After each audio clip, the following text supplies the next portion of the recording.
మహాదేవ శ్రీమాత్రే నమః. Welcome to our channel times భక్తి. జూలై నెల 1వ తారీఖు నుండి 15వ తారీఖు వరకు ద్వాదశ రాశులకు సంబంధించి ఈ యొక్క మేషము టు మీనరాశి వరకు కూడా ఏ విధమైనటువంటి గ్రహస్థితి, ఏ విధమైనటువంటి మార్పులు చేర్పులు జరగబోతున్నాయి అనేటువంటి విషయాలను క్లుప్తంగా తెలుసుకుందాం. మరి ఆషాఢ మాసం, ఇందులో వారాహి అమ్మవారి యొక్క నవరాత్రులు, ప్రతి ఆదివారం కూడా హైదరాబాద్లో విశేషంగా కూడా బోనాలకు సంబంధించినటువంటి ఫెస్టివల్ జరుగుతూ ఉంటుంది. మరి దీనికి సంబంధించి అందరూ అమ్మవారి యొక్క అనుగ్రహాలను పొందాలి అని చెప్పి మనస్ఫూర్తిగా కోరుకుంటూ, ఒక ముందు మాట, ఏ రాశి వారికైనా కూడా ఒక సంవత్సరం బాగుంటే ఒక 2 సంవత్సరాలు బాగుంటుంది, లేదా ఒక 2.5 సంవత్సరాలు ఇబ్బందిగా ఉంటే ఒక 3 సంవత్సరాలు అద్భుతంగా ఉంటుంది, లేదా ఒక 5 సంవత్సరాలు బాగుంటే తర్వాత ఇబ్బందికరమైనటువంటి సంఘటనలు ఉంటాయి. ఈ విషయాన్ని గమనించుకోవాలి. అందరికీ ఎప్పుడు ఎల్లప్పుడూ బాగుండదు. మనము మన జాతకరీత్యా నడిచేటువంటి దశ అంతర్దశలను చూసుకుంటూ, ఒకవేళ ఈ యొక్క జాతకం లేదు అనుకుంటే పిల్లల జాతకంలో నుండైనా కూడా మనం చూసి చెప్పడం జరుగుతున్నది. ఎంతో అక్యురేట్గా చెప్తున్నాం. అదేవిధంగా ఒక కొడుకు జాతకంలో నుండి తండ్రిది కావచ్చును, ముత్తాత ఆస్తికి సంబంధించినటువంటి ముత్తాత ఆస్తికి సంబంధించినటువంటి విషయాలను కూడా మనం అక్యురేట్గా చెప్పడము, వారు లబ్ధి పొందడము కూడా జరిగినటువంటి సందర్భాలు ఎన్నో ఎన్నో ఉన్నాయి. కనుక మన ఛానల్ను సబ్స్క్రైబ్ చేసుకోండి.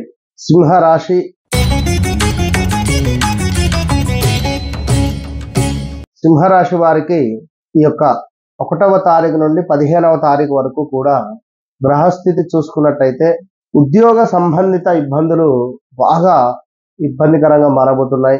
తలచిన పనులు కొంత కుంటుపడడం కావచ్చును. అదేవిధంగా ఏదైతే అనుకుంటామో ఆ పనులు ఆలస్యంగా ముందుకు వెళ్ళేటువంటి పరిస్థితి గోచరిస్తూ ఉంది. దీంతో పాటుగా కొంత చిన్న చిన్న ఆపదలు మనల్ని ఇబ్బంది పెట్టడము, శరీరంలో ఏదో ఒక వ్యాధి మనల్ని కొంత కలత పెట్టేటువంటి పరిస్థితి, నేరారోపణలు, అదేవిధంగా చిన్న చిన్న అవమానాలు, దీంతో పాటుగా కొంత స్త్రీ మూలక ఇబ్బందులు, వృధా కోపము కూడా గోచరిస్తుంది. ఈ కోపము కూడా వృధా కోపము, బంధుమిత్ర చిన్న చిన్న డిస్టర్బెన్సెస్, బంధుమిత్ర సాంగత్యము ఉంది. ఈ 1 నుండి 15వ తారీఖు లోపు అటు పిమ్మట చిన్నగా గొడవలు కూడా ఏర్పడే పరిస్థితి ఉంది.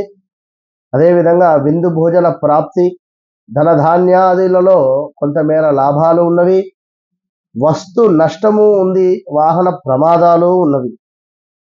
సో జాగ్రత్త. వ్యాపారాలలో కొంత లాభాలు గడించేటువంటి చోటనే అనుకోకుండా మనకు లాస్ వచ్చేటువంటి పరిణామాలు కూడా ఉంటవి. అనూహ్యమైనటువంటి కొన్ని నష్టాలు కూడా ఉన్నవి. జాగ్రత్త.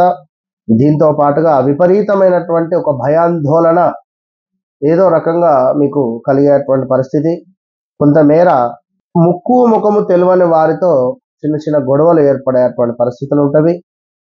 మరి వ్యాపార భాగస్వాముల వల్ల కూడా కొంత మనకు నష్టాలు జరిగే పరిస్థితి ఉంది. జాగ్రత్త. Be careful. మరి ఏదో ఒక విద్యార్థులకు విజయము లభించేటువంటి పరిస్థితి ఉంది.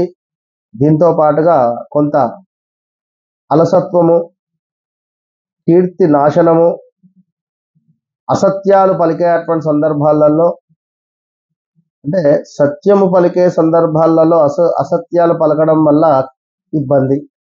అదేవిధంగా మీ వల్ల మిగతా వారికి, అన్యులకు ఇబ్బంది కలిగించేటువంటి సందర్భాలు, ఏదో మానసిక భీతి, కొంత స్కిన్ రిలేటెడ్ ఇష్యూస్ కూడా మేము ఇబ్బంది పెట్టే పరిస్థితి ఉంటుంది. ఎక్కువగా కంటికి సంబంధించింది, ఈ నోసుకు సంబంధించింది, ఈ శ్వాసకు సంబంధించినటువంటి సందర్భాలలో, కాళ్ళకు సంబంధించి జాగ్రత్తగా ఉండడం మంచిది. అదేవిధంగా భార్యాభర్తలలో కూడా కొన్ని కలహాలు ఉన్నవి. జాగ్రత్త. శత్రు వృద్ధి ఉంది కదా. శత్రు వృద్ధి అంటే సంపద వృద్ధి, అంటే సంపద వృద్ధి చెందుతుంది అని అర్థం. శత్రు వృద్ధి అంటే శత్రువులు వృద్ధి చెందుతున్నారు అంటే మీరు మీ శత్రువులు ఎవరు అని అనుకుంటున్నారో వారు వృద్ధిలోకి రావడము, అదే విధంగా మీరు అక్కడికి వచ్చిన విషయం అక్కర రాని విషయము చర్చించడము, వారితో మాట్లాడడం వల్ల వారు మీ పట్ల కొంత శత్రు రూపకంగా మారే పరిస్థితి ఉంటుంది. ఇట్లా రోజుకొక్కరిని తయారు చేసుకున్న నెలకు 30 మంది శత్రువులు, సంవత్సరానికి 365 మంది శత్రువులు తయారవుతున్నారు మీకు. కనుక ఎవరితో ఎలాంటి ఇబ్బంది కలుగుతుందో అనే విషయాన్ని గమనించుకోండి. సో సూర్యునికి సంబంధించినటువంటి ఆదిత్య హృదయం రోజు వినాలి, చదవాలి. ఖచ్చితంగా సూర్యోదయం కంటే ముందే నిద్ర లేచి అర్ఘ్యం విడిచిపెట్టండి. ఉద్యోగాలలో మాత్రము ఇబ్బందికరమైనటువంటి సంఘటనలు ఖచ్చితంగా పొంచి ఉన్నవి, జాగ్రత్తగా ఉండండి. చేపట్టిన ప్రతి పనిలో కూడా కొంత మెల్లగా ముందుకు వెళ్ళేటువంటి పరిస్థితి ఉంటుంది. అదేవిధంగా స్థాన చలనాలు, ఇందాక చెప్పుకున్నాం శత్రు వృద్ధి అని, అజీర్ణ సంబంధిత ఇబ్బందులు కూడా మీకు ఇబ్బంది పెట్టే పరిస్థితి ఉంటుంది. ఇక అనవసరమైనటువంటి ప్రయాణాలు, వేల తప్పినటువంటి భోజనాలు, మన సమీప బంధువులు కానీ సమీప ఫ్రెండ్స్తో కూడా చిన్న చిన్న మిస్అండర్స్టాండింగ్స్ జరిగేటువంటి పరిణామాలు ఉన్నాయి.